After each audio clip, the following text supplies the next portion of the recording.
siapkan terong. Ini terongnya sudah saya kupas sebelumnya, bagi menjadi 4 bagian. Lalu selanjutnya siapkan sumpit. Potong-potong ya ini terongnya. Ini dikasih sumpit supaya motongnya tuh tidak sampai bawah ya, jadi tidak putul ya. Nah, seperti ini ya.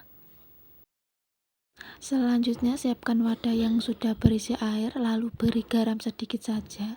Ini untuk merendam terong ya, supaya menghilangkan getah pada terongnya. Ini cukup 5 menit saja untuk merendamnya.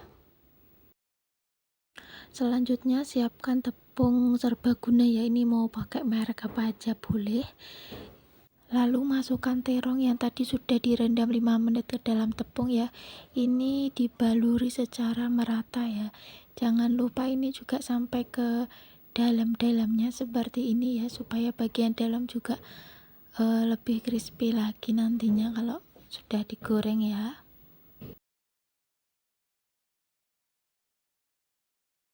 Nah, hasilnya nanti seperti ini ya, kalau sudah ditepungi merata. Siapkan minyak ya, ini minyaknya tuh harus benar-benar panas ya, jadi kuncinya tuh di minyaknya. Kalau minyaknya nggak panas itu terong juga cepet leto ya, biarpun sudah dimasak seperti ini.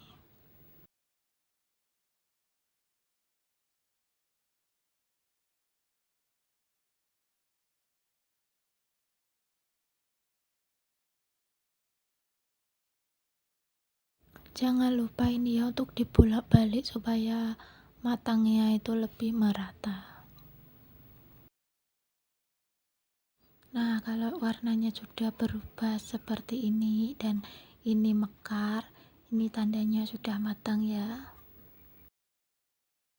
Nah, ini coba dirasakan ya, rasanya tuh enak, kriuknya tuh dapet ya, jadi enak banget lah. Dengerin aja nih ya suara tes kriuknya. Terima kasih, jangan lupa like, komen, dan subscribe.